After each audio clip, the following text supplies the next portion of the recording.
Okay, so welcome to the first of three back-to-back-to-back struggle planets for beginners. I'm going to try and make this as simple as I can. This next few planets are notoriously pretty brutal. So, I'm going to very quickly explain Cineflips. I do not recommend doing them, especially when starting. They take lots of practice, and they're really not necessary. Okay, so I'm gonna briefly show you the grip that I use for doing Cineflips on Rilgar. This is just what I found most comfortable. Pretty much same thing. I'm gonna flutter R1, R2, and you kind of want to lock in with each input of the flutter with a different direction on the analog stick. And so what I'll kind of do as a guide is I'll accent either R1 or R2 with either left or right. And so you're kind of focusing on just the straight rhythm of one direction, one input. Just like that. You want to be mindful because you can steer too far right or too far left depending on which direction you accent. You want to pretty much keep as straight of a line as you can, so maybe you'll have to correct that. For NG+, it's not that big a deal because you have the PDA. If you have to PDA glide at the end, you should have a decent bit of speed. If you got to add one PDA side flip or whatever, that's totally fine as well. As for grip itself, I actually tend to... So when you do the initial side flip, it's R1 X in a direction. I'll normally just hold X down, like just have it held down, and then kind of use that as the like where I anchor my my right hand around. And you're gonna want to stand usually more on the right side. If you're just starting out, I would say try and be somewhere around here, like more on the right. With the opening movement, maybe you'll end up like more here, but being a little bit farther right, you have a bit more space to work with, more time over the water itself. So one thing I normally like to do, it's not super necessary, but I find it helps with consistency, is I'll actually slow walk off this platform. I just find it helps with not starting an ILJ chain. Like, it helps with making sure that you're getting side flips out and not building up speed. It could be placebo, but it's just something I've been doing for a while now.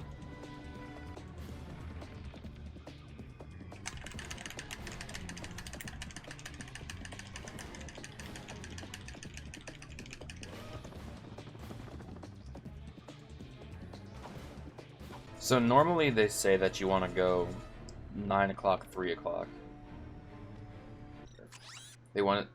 Normally they say they want you to go 9 o'clock, 3 o'clock.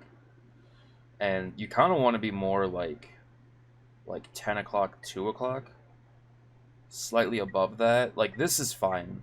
The worst thing that can happen is you can push up like way too much, and then you might get a long jump in there, and that'll obviously add some speed on because you'll long jump instead of side flip.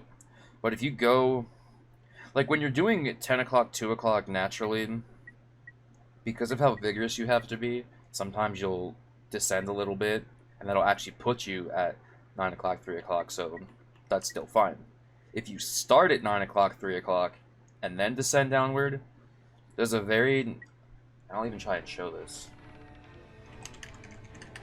You can just backflip, and the whole thing will get eaten, you'll lose all your speed, and probably have to either go back down here or PDA side flip all the way back up, and that is really slow. So I try to aim for 10 o'clock, 2 o'clock as best I can. So one other thing I'll briefly show off is you can technically also do these from this buoy. You have a little bit of more space, but it is farther out of the way. But same thing.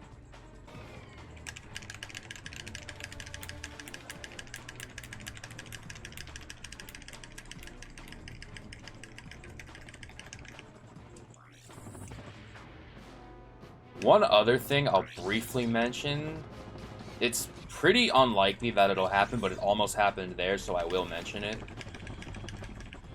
You can technically hit the skybox. Way, way, way up there. If they are slow enough. And that's actually why that dropped early and I had to do the PDA gliding. It's pretty rare that it can happen, but it can happen, and that's why you'll see, like, once we have the height, sometimes we'll tack on a couple ILJs just to make up the distance, so, like...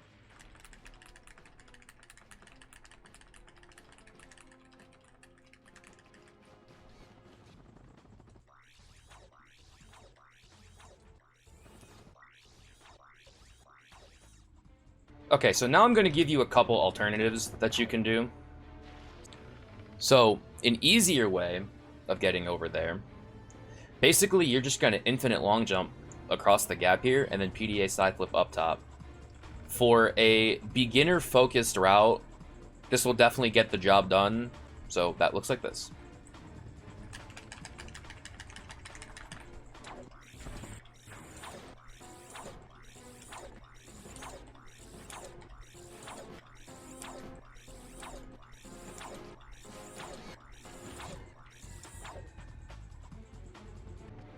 I will also very quickly mention a non-PDA side flip version of this. Basically, you want to ILJ into this gap in this rock wall. So,